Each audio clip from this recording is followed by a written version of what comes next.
जब तक तुम भगवान का भजन नहीं करोगे, समस्त कामनाओं का त्याग नहीं होगा तुम्हारे अंदर, तब तक स्वप्न में भी तुम शांति से नहीं रह पाओ। ऐसे भयानक स्वप्न है कि चिल्ला चिल्ला कर रोने लगोगे। जागृत की कौन कहे।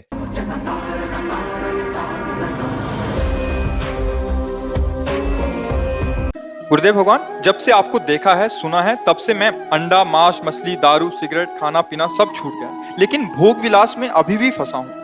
हाँ तो बच्चा सिद्ध थोड़ी हो गए तो कि अब संसार का आकर्षण ही तुमको नहीं लगेगा। वो तो जब मन भगवान में लीन हो जाता है तब काम, क्रोध, लोभ, मोह, मद, मत्सर इनका प्रभाव नहीं पड़ता। नहीं, हाँ, सकल कामना हीन जे राम भगति रस लीन। जिनका मन भगवान के नाम रूप आनंद में डूब गया, उसके हृदय में कोई कामना नहीं रहती। अभी तो सत्संग का प्रभाव प्रारंभ हुआ है, पर बड़ी धन्यवाद की बात है आपको कि आप बच्चे ये हमारी बात सुनते हो और असत बातों का त्याग करते हो। भगवान की बड़ी कृपा है और ये कृपा बढ़ती रहे। अपने आचरणों को सुधारने की जो तुम चेष्टा कर रहे हो, ये हमारे लिए बड़ी सुखद बात कर रहे हो। जितने समय तक के लिए शरीर में जान है तो हम यही सोचते हैं कि सब जितने भी जनों की बुद्धि पावन हो जाए।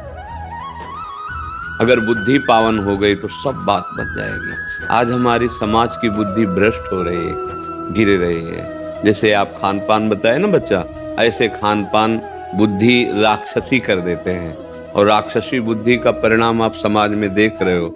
हिंसा, व्यभिचार, छल, कपट, पदों का दुरुपयोग। जो पद समाज सेवा के लिए है वो समाज शोषण का कार्य बन जाता है। बुद्धि बड़े बड़े जब जन तो यहाँ बैठ के जो बातें, तो बहुत भयभीत हो अंदर से, कैसे शांति मिले।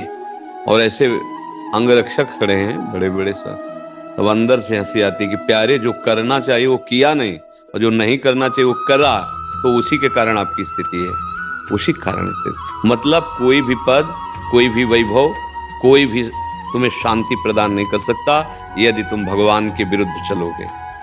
जैसे भारतीय कानून संविधान, ऐसे अखिल ब्रह्मांडों का कानून संविधान गीता जी, श्रीमद् भागवत जी, रामायण जी, ये परम पावन ग्रंथ हैं।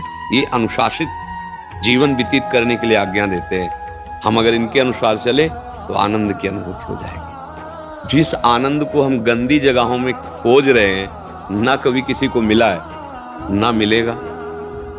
लौटो, आनंद भगवान के चरणार विंद में है। जो आनंद सिंधु सुख राशि भगवान को कहते, उनके नाम में है, उनकी आज्ञा पालन में है।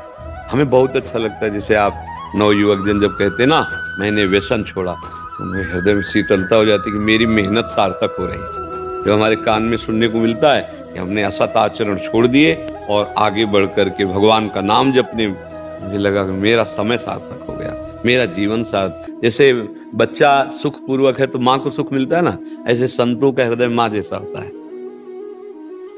सब चेहरे अपरिचित हैं, लेकिन इन चेहरों में जो प्रकाशित है वो परिचित है। प्रभु की हम सब पर कृपा है। सब मम प्रिय, सब मम उपजाए।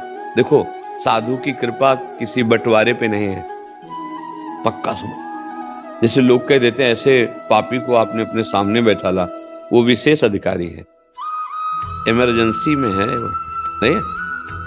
कोई कई मरीज ऐसे नहीं होते कि सीधे सब हटाओ, उसको इंजेक्शन लगाना छोड़ो क्योंकि वो टिक जाएगा, इसको लगाओ, इसको जरूरी है, इमरजेंसी में है। जैसे कोई बहुत ही गंदे आचरणों से युक्त है, तो हम लोगों के लिए विशेष कृपा का पात्र होता है। अगर आखिरकार बीमार की जो स्थिति है वो अस्पताल में तो ठीक होती है, तो भव रोग के अचूक डॉक्टर, अचूक औषधि देने वाले संत सदगुरुदेव तो है। सदगुरु वैद्य वचन विश्वासा, संयम यह न विषय कयासा, निकल जाओगे माया से। वैसे सब पर कृपा हमारे प्रभु की है, पर हम उस कृपा को पहचाने, इसके लिए साधु संग और नाम जप की जरूरत है। स्पष्ट बात कह रहे हैं। जब तक तुम भगवान का भजन नहीं करोगे, समस्त कामनाओं का त्याग नहीं होगा तुम्हारे अंदर, तब तक स्वप्न में भी तुम शांति से नहीं रह पाओ। ऐसे भयानक स्वप्न है कि चिल्ला चिल्ला कर रोने लगोगे। लेकिन बिना भगवान का भजन किए तुम दुखों से नहीं पार पा सकते। अगर कोई ले दे के होता ना, तो जितने धनी लोग हैं सब सुखी हो जाते। धर्म पूर्वक चलो, और फिर उसमें 4 रोटी में 1 रोटी दे दो, बहुत बड़ी यज्ञ हो गई तुम्हारी। और अधर्म से तुमने कमाया और सोचा कि हम साधु महात्माओं को दे दें तो उनके भी भजन में बाधा पहुंचेगी, उसका भी अपराध लगेगा। अधर्म से कभी धर्म नहीं हो पाता। अच्छा, अभी अधर्म को समझने के लिए जो हमें बुद्धि चाहिए, वो जो खान पान गंदे हो रहे हैं तो वो बुद्धि ठीक नहीं करेगी। आप सोचो, थोड़ा सा नशा कर लेते हैं तो बुद्धि लड़खड़ा जाती है कि नहीं लड़खड़ा जाती? मतलब प्रभाव है, ऐसे अन्न का प्रभाव है। अगर अधर्म से कमाया हुआ अन्न मात्र तो बुद्धि भ्रष्ट कर देगा।